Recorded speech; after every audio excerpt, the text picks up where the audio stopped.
Nah, secara praktis bagaimana melakukannya? Nah, ini contoh Toyota ya. Jadi Toyota itu sampai yang pabrik di US ya di Texas itu sampai dia membuat satu tundra atau lokasi yang memungkinkan untuk melakukan efisiensi dari para pemasok ya. Jadi di sekitar pabrik mereka itu ada para pabrikan-pabrikan, itu ada pabrikan komponen, itu ada 14 supplier ya, disatukan dalam dalam satu area gitu ya, dalam satu area.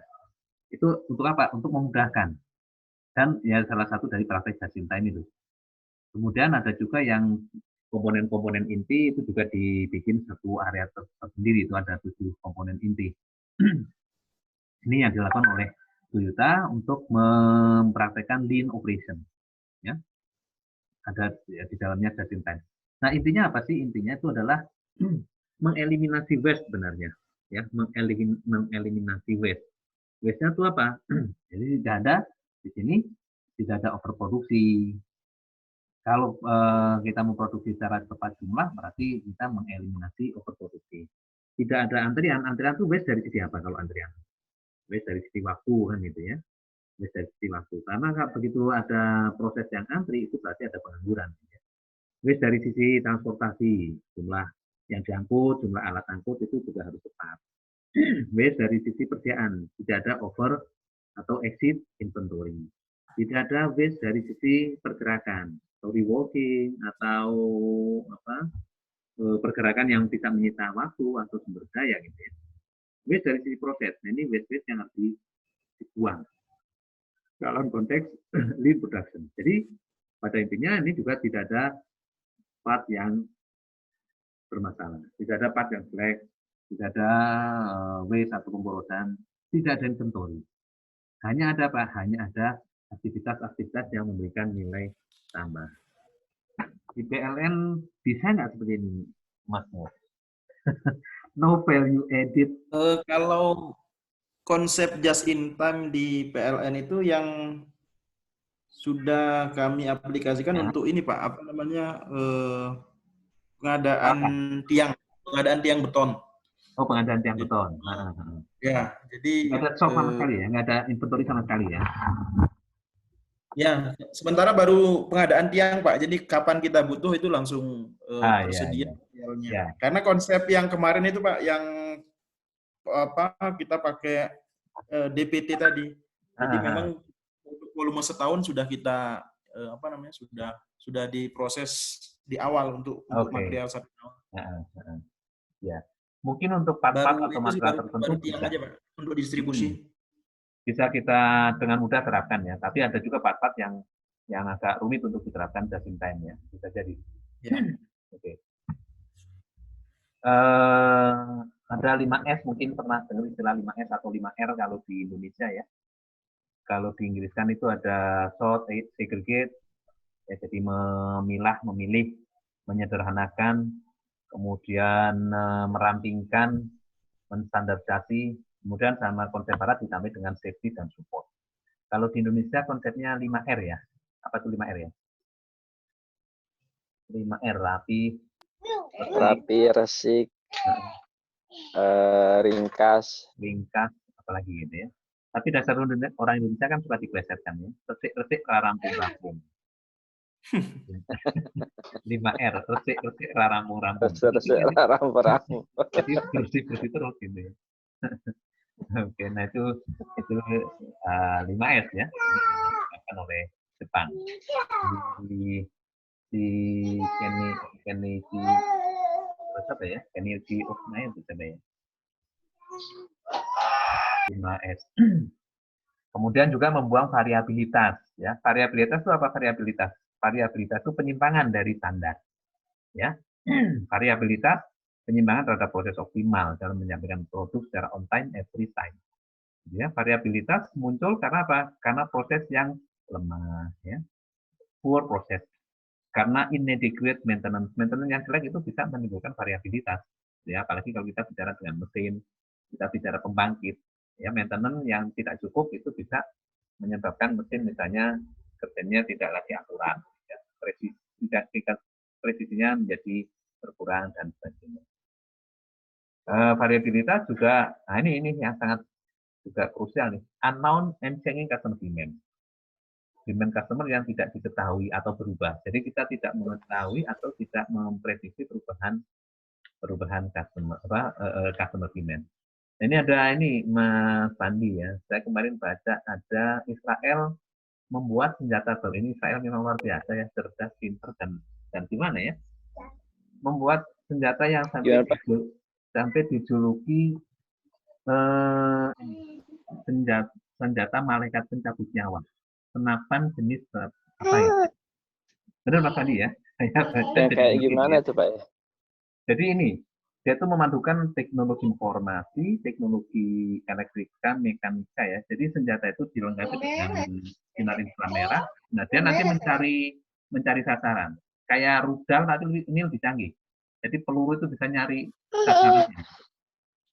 Ini tujuannya untuk meminimalkan korban dan juga meningkatkan dengan sangat signifikan akurasi target.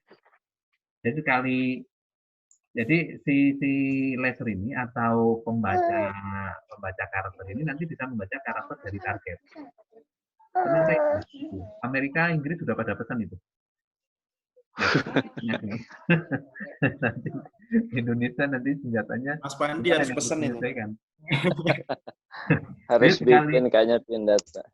Sekali target itu didefinisikan ya, parameter-parameter dijelaskan ke sistem, nanti senjata itu nanti akan nyari sendiri dia. Gitu coba. Sampai makanya dijuluki malaikat pencabut nyawa. Ngeri juga nih. Israel itu yang bikin. Israel kerjasama sama Jerman. Itu ya.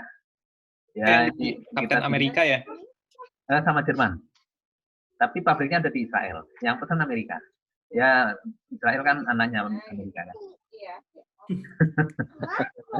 Ini ngelawan COVID aja kita udah keteteran, datang lagi senjata dari. Gitu ya.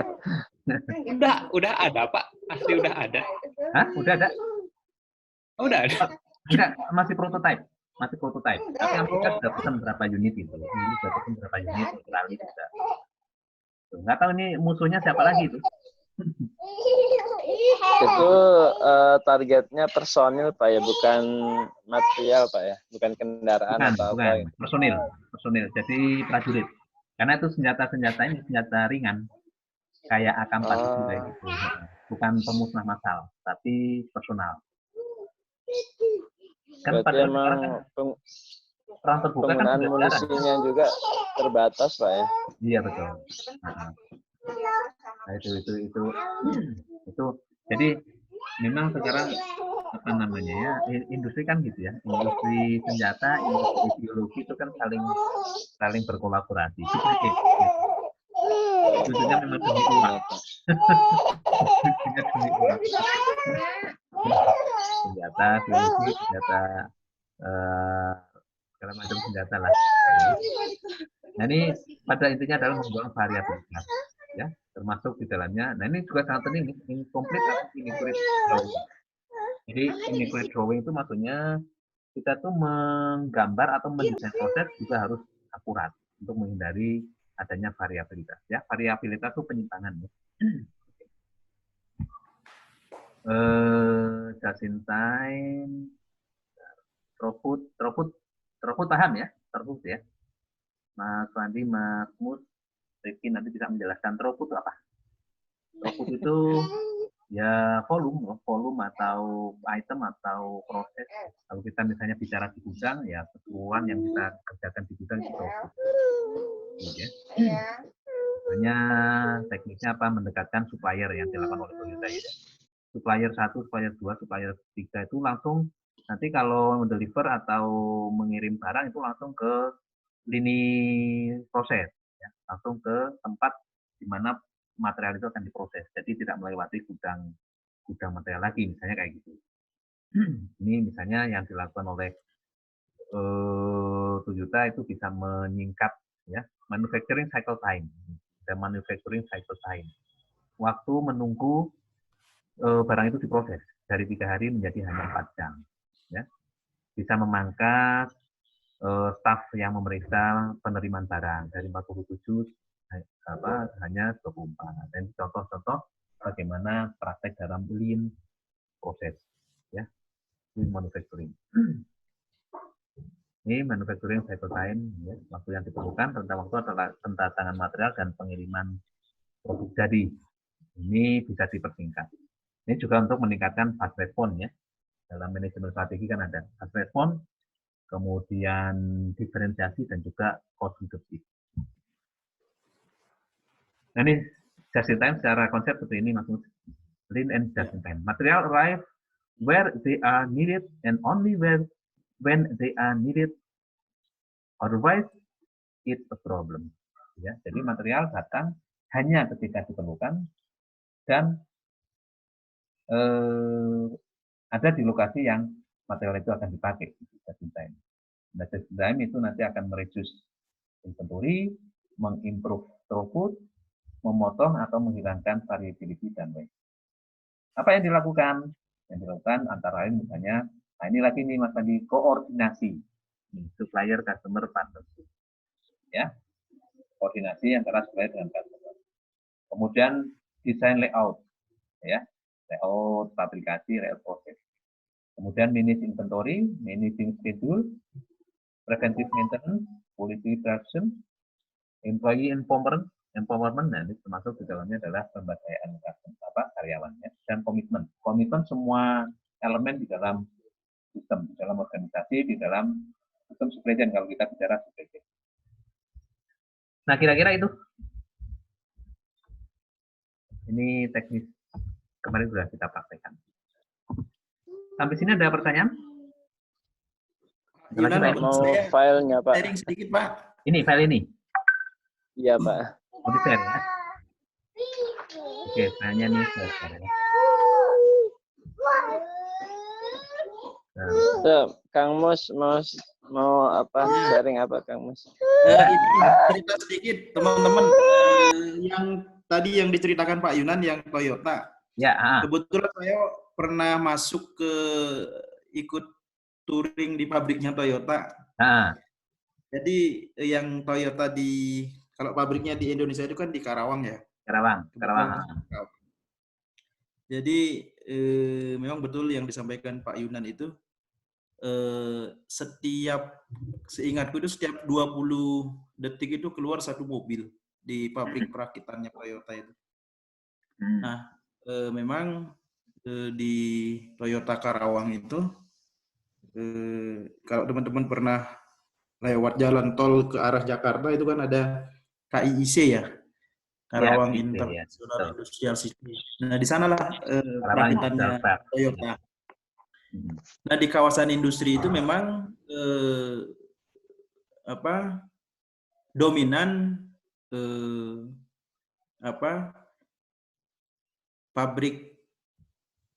pabriknya Toyota ini di sekitaran di satu kawasan industri itu memang itu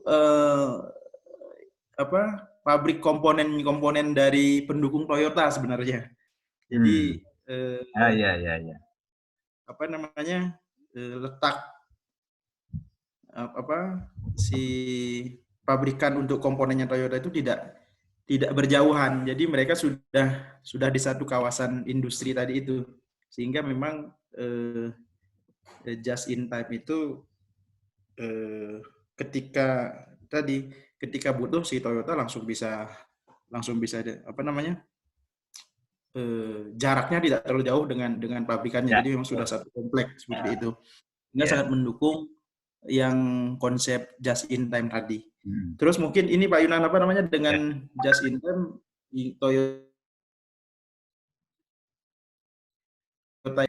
untuk komponennya, karena si komponen itu yang di gudang masing-masing pabrikan atau suppliernya mereka. Jadi kalau misalkan dia butuh spion 50 ya cuma 50 yang disediakan. Betul. Sisanya ya disimpan di gudangnya siapa? Pabrikannya. Iya. Tapi memang mungkin tadi yang disampaikan Pak Yunan di SLA ya Pak ya. Jadi betul. Jangan sampai ketika proses perakitan itu ada komponen yang kurang. Nah itu yang nanti jadi mungkin kalau si vendornya Toyota itu nggak nggak konsisten atau nggak sesuai komitmen atau nggak sesuai SLA. Betul. Akhirnya kan kalau misalkan mulai pabrikasi kurang satu spion saja kan gagal produk dia. Gagal, ya betul. Gagal. Ya. Itu yang disebut sebagai waste, Itu Pak Jenan tambahannya sharing sedikit lah. Iya. Betul. Toyota memang ya salah satu keunggulan Toyota adalah penerapan lean process itu ya, just in time sama Toyota Production System dan juga 5S yang diterapkan sama Toyota. Makanya di Amerika juga dia juga menjadi saingan ketatnya Ford sama General Motor kan, karena memang konsep dia yang sangat bagus. Ya. Kenapa harus disatukan atau disatu-lokasikan atau didekatkan lokasinya, yaitu dalam rangka just in time itu tadi. Ya, jadi menghilangkan proses yang lama, transportasi yang panjang itu tujuan dari lean process. Itu antara lain itu. Jadi membuang pemorosan. Dan itu belajarnya juga sangat lama ya Toyota itu ya, dari awal itu. Itu. Thank you sharingnya juga Mas Mus untuk melengkapi. Itu Fadila ya. Ya. Jadi kebayang ya, teman-teman yang mungkin belum pernah di industri, apalagi manufaktur gitu ya, mudah-mudahan kebayang. Nanti yang belum kebayang ya tanya yang sudah pernah di manufaktur atau sudah di industri gitu ya. Bagaimana konsep logistik, supply chain itu diterapkan dalam dunia praktis. Ini yang sekarang sedang menarik lagi sebenarnya, ini yang syariah itu dulu siapa yang ini ya, tertarik ke ekonomi syariah. Halal logistik tuh. Halal logistik sedang banyak Iya, Pak. Saya tadi mau nanya tentang halal logistik. Bedanya apa, lagi. Pak? Nanti suatu saat kita diskusi tentang halal logistik. Karena kita ini nanti harus belajar fikih juga lah soalnya. Halal itu yang seperti apa gitu. Bukan hanya sekedar halal logistik di Malaysia sudah jalan, di Cina bahkan ya, Cina, Thailand, Cina sudah ada pelabuhan khusus halal logistik. Nah, kenapa Indonesia kok belum? Padahal Indonesia hanya selalu jadi market, gitu ya. Oke, nanti kapan-kapan kita diskusikan tentang halal logistik ya. Kalau tidak ada pertanyaan, kita akan close. Kita. Ya. Cukup? Cukup, Pak. Cukup, Pak. Okay, terima kasih, Pak. Selamat Idul Fitri, selamat Lebaran. Mohon maaf lahir batin. Dan oh iya Pak. Udah ya. Sukses, selalu sehat untuk keluarga semuanya. Ya. Amin. Bapak juga sehat. Amin. Bapak juga sehat-sehat. Berlalu. Kita Amin. Amin. Baik, terima kasih. Assalamualaikum warahmatullahi wabarakatuh. Taqabbalallahu minna wa minkum. Waalaikumsalam. Terima kasih Pak. Terima kasih Pak. Terima kasih, Pak. Terima kasih Pak.